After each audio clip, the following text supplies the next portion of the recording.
Hey there, CineMaster fans. Hope you're ready for some movie magic. Let's dive right in. The movie It Stains the Sands. Red begins after the zombie apocalypse happens. Molly and her boyfriend Nick drive through the Nevada desert, away from the burning Las Vegas. Nick knows a guy named Jimmy, who will meet them at an airfield and take them to Mexico, hoping to reach a safer zombie-free zone. On the way, Molly snorts some nose candy and drinks some vodka, being too tired of the current runaway life. Just then, she gets overwhelmed and Nick has to pull over so she can throw up. Molly returns to the car and Nick seriously tells her not to make him stop again since they're only 30 miles away. However, as Nick restarts the car, one of the wheels gets stuck in the sand. Nick only makes it worse by trying to drive forward. The two start blaming each other. Nick manages to get a phone signal and calls Jimmy for help. While talking to Jimmy, the phone gets jammed and loses signal. A moment later, Molly spots a lone man walking toward them, realizing it's a male zombie in a suit. Nick runs back to the car and draws his gun, aiming to kill the dead. The phone drops on the ground but goes unnoticed at the time. After 3 consecutive shots, Nick takes the zombie down. The two enjoy their victory for a moment before the zombie gets back to his feet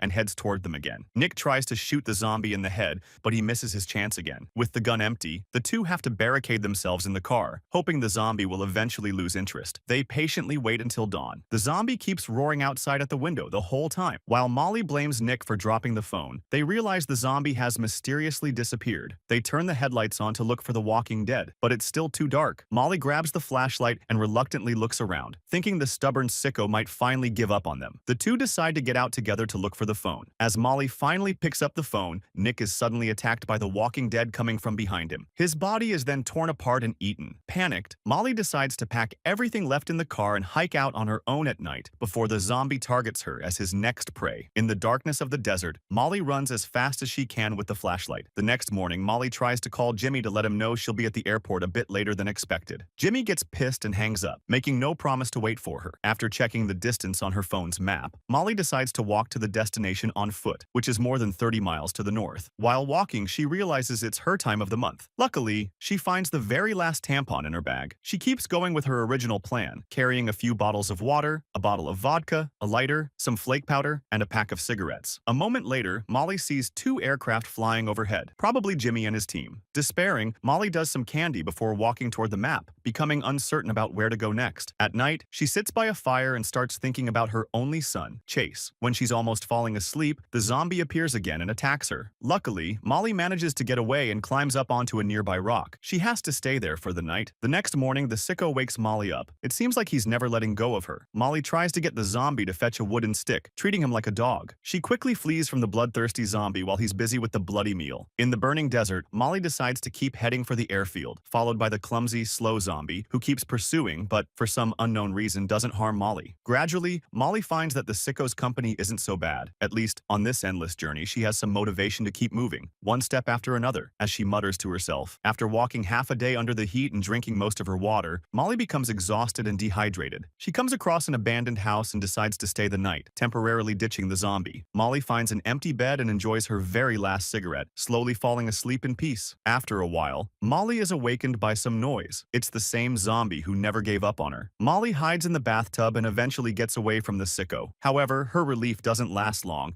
as the stalker zombie approaches her yet again. She angrily throws rocks at the zombie, telling him to leave her alone, but the zombie never listens. She has no choice but to let the zombie tail her on the way. She compares him to the guys she met in a bar. They're just as gross as the stalker zombie, and she's never been impressed with any of them. She decides to name the sicko Smalls, which stands for the size of men's body parts she's seen in her life. Molly thanks Smalls for never talking back. On the way, she shoots the breeze with Smalls about the magical white powder that keeps her full without food. At night, she sits with Smalls across from the fire. Molly recalls her past as a stripper, which upsets her for a while. She sips from the vodka bottle and gets angry at those who judged her back then. Still, Smalls turns out to be the only one she can blame, though he doesn't get what she's saying. Molly is grumbling about. The following morning, Molly receives the last warning from Jimmy, stating that he'll leave tomorrow morning regardless of whether she can make it or not. At this point, Molly has run out of water and her skin becomes tanned and dehydrated after days exposed to the sun. Suddenly, strong winds lift large amounts of sand and dust from the bare, dry soil into the atmosphere. Molly soon realizes it's a dust storm and tries to run away from it. However, both Smalls and Molly are knocked out in the storm. Right after that, Molly slowly regains consciousness and spots a car approaching. Astonished, she calls out loudly for help. Fortunately, two men notice her and pull over to check on her. They immediately give her water and help the miserable woman get up and into their car. We are now introduced to Ted and Jason, who seem to be two gallant gentlemen. As Molly realizes she has lost her bag in the storm, Jason and Ted offer to help her find it so Molly can enjoy the AC in the car. Feeling blessed and thankful, Molly rolls up the car window, charges her phone, and waits for the men. She spots a photo of a father and a son and realizes the son's hat looks like Jason's. She also finds a bag with bloodstains on it. Soon she realizes that Ted and Jason are murderers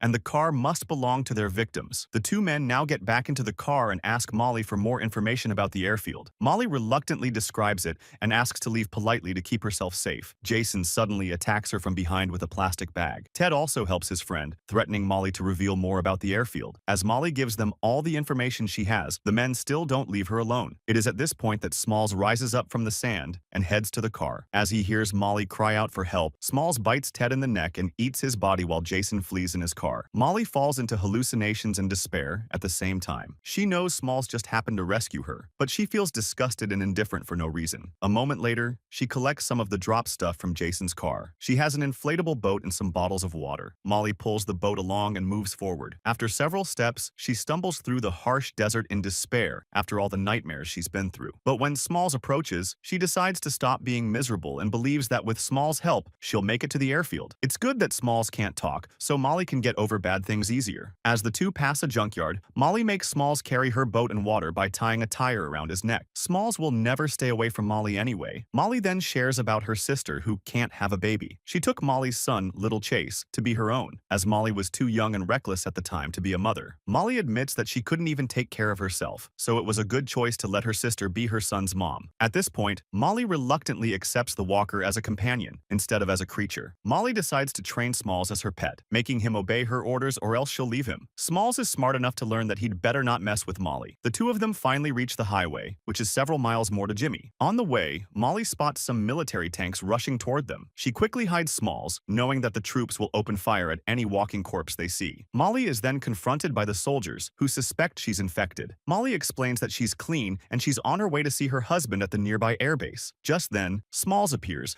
and the soldiers believe he's Molly's infected husband. Molly begs them not to kill Smalls, and they eventually listen. However, one of the soldiers shoots Smalls in the leg, triggering him. Molly tries to calm Smalls down, only to get bitten on her finger. Molly has no choice but to chop off her bleeding finger with a stone to avoid infection. Although bleeding badly, Molly has to carry wounded Smalls along. She finally sees the airfield ahead, but Smalls is now too weak to move on. Molly thanks Smalls for being with her on the way before she ends his life with a big rock. Walking dead Smalls is now gone. Eventually, Molly meets up with Jimmy and his team before flying to Mexico. She calls her sister to say her last goodbye to Chase. Chase appears scared and frightened over the phone, telling Molly that everyone left him. Molly realizes her sister must have been infected or killed, and Chase is now all alone in his bedroom for days. Molly gives up the plan to go to Mexico and decides to rescue her son as soon as possible in Las Vegas. She gets in a fight with several zombies and humans at the airfield and successfully takes the car keys from one of them. Molly goes straight back on the way to save her little Chase. She arrives in the town, which is now completely deserted. Armed with a shovel, Molly gets into her sister's house and is ready to fight for Chase. Her sister and brother-in-law were indeed killed, as she discovers when she enters the house. Molly finally finds Chase hiding in an indoor tent. The two embrace in happiness as Molly makes her very first attempt to gain her son's trust. Molly quickly takes Chase out of the house, but soon they are confronted by a pack of zombies at the front door. Molly bravely tells Chase to stay behind her no matter what happens. She then storms in on the zombies right after that, using her shovel. Like and subscribe to watch more videos like this, and don't forget to turn on your notifications. Thanks for watching.